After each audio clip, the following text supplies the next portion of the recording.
Pas një kohë të gjatë larg vëmendjes mediatike, këngëtarja Altuna Sejdiu, e njohur për publikun si Tuna, ka thyer heshtjen, duke rrëfyer pjesë të sinqerta nga jeta e saj personale dhe karriera në një intervistë televizive.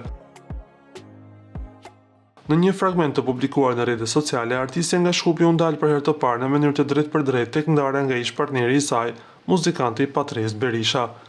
Me një ton të prerë dhe të qartë, Tuna u shpreh: "Unë nuk isha më e lumtur në atë martesë, nuk më intereson më asgjë." Tuna dhe Patrici janë prindër të dy djemve, Tian dhe Patrice, dhe ndonë se lidhja e tyre ka përfunduar prej kohësh, çiftit i është kushtuar vëmendje e madhe në media sociale.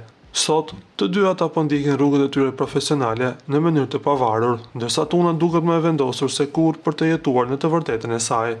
Na do të rikujtojmë se Tuna s'ka ndaluar së krijuari muzikë, por ka zgjedhur të heshtë deri tani. Ju lutem klikoni tek butoni subscribe për të marrë të rejat më të fundit nga showbizi shqiptar.